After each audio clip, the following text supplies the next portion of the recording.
Latest season of Love is Blind put a spotlight on the dating scene right here in Minneapolis. Local singles went on the show for love, sight unseen. And our next guest found love, but we didn't see it actually all play out on Netflix. Give it up for Mason from Love is Blind, everybody. Hi, buddy. Thanks for having me. It's good to see you again. I got to show, okay, I tell the audience everything. We got to show a picture. Audience, look at the TV. The Jason Show crew embarrassed ourselves. We found Mason at a bar just trying to have a good time. And executive producer Jeff, who is not as effusive as I am, he's very like demure. You would have thought he saw Paul McCartney. We're at this bar and Mason's just trying to have a drink and Jeff's like, "It's Mason!" And we run over there and you were very gracious, so thank you. You were very nice to us, so sorry we embarrassed you that night. Oh, you're fine. Yeah. What can I ask? What has surprised you most about life post-show?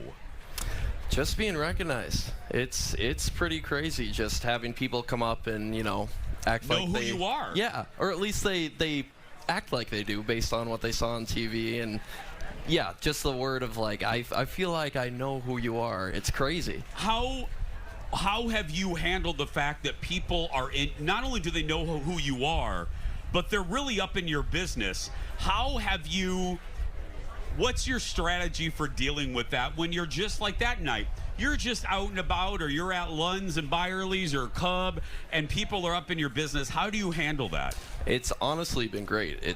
A lot of people come up and show love, and some people are very excited. Yeah. So it feels great to me to be a good person and just give back to them, because some of these people, it's the highlight of their day or something like that, Yeah. which I never thought would be a thing. Have you had to talk people off the ledge? Because on the show, there were episodes where you maybe you didn't come off great because of the narrative or wherever. Have you had people come up to you and be like, "Why did you do that?" Yeah, there's been some cases like that for the most part. It's been interesting to have conversations and see people's different point of views from what they saw on TV. And Yeah. I don't blame them. They honestly didn't know me or anything like that, so everyone's entitled to their opinion.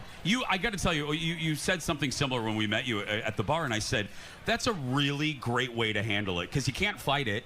They're going to watch Netflix and just come to their own conclusion. So bravo to how you handle that. How are you and Meg? Because you found love after Netflix stopped rolling, right? For people that don't know. For sure, yeah. When I met Meg in the pods, I wish it had ended differently, obviously. Yeah. Because the feelings were real. And after filming, we tried it a couple times and, just kind of played it a little slow and safe and didn't really quite work out. But since then, we've rekindled and things have been just amazing. I've been having the best relationship I've ever had in my life. Oh, I love that, man. I love that for you. Thank you.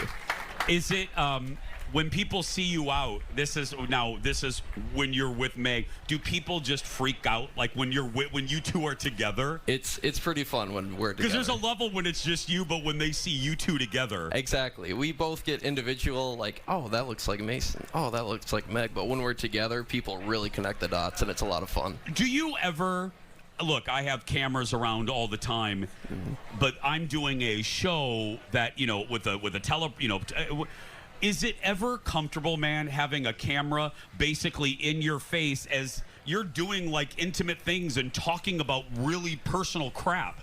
It's a trip, honestly. I think for my situation, I make videos and I hold the camera for a living, so I kind of knew the drill of what it's like to tell someone to do something in camera, stand over there, turn this way. So I think I had it a little easier in that realm, but it's... How did Meg deal with it? Was it weird? I don't think so. I think for both of us, honestly, we just went on there and were ourselves and knew that if people had their opinions about who we are, we'd look back and just be okay with it because we were just who we were. One more question Jeff just told me a fun fact about you that I can't believe. Anybody watching, because obviously they're not going to do another Minneapolis season anytime soon, but if there's somebody watching from across the country and they want to sign up for one of these shows, now that you have a lot of retrospect, you have a lot of experience, what would be your number one piece of advice to them? Go on it being genuine, authentic, and yourself, because at the end of the day, that's what everyone's looking for. If you go on it and expect something different or act like someone you're not, it's just going to turn out poorly for you. It's going to, yeah, it's going to, you're eventually, the true self is going to come through. Executive producer Jeff just told me this. Mason, is this your first time at the fair? This is the first day I've ever stepped foot on Really? the fair. Yep. Seriously? Yeah. Well, what do you think? It's crazy. Yeah. The smells, the people, the crowds, it's awesome though. I love what I'm seeing so far. The parades for the Australian? Yeah. By the way, not everybody gets a parade. Mason, I'm sorry we didn't have a parade for you to come up here. Maybe next time. That's I know.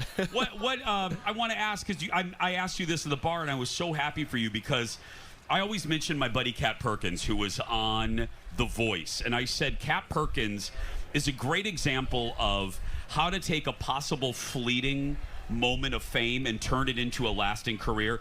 And I was asking you, I'm so proud of you. I follow you on social, and the exposure that you had for your work, being a great cinematographer, has it led to great work for you and meeting a lot of people for your actual business?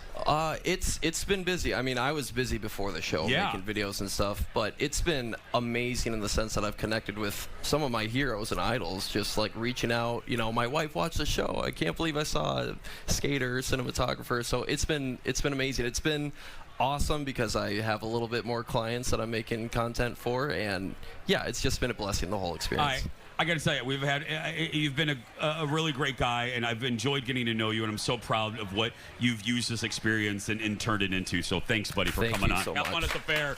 Give it up for Mason, everybody. Follow him on social media and check out his website, masonmovies.com, and we'll post this a little bit later on our socials. Well,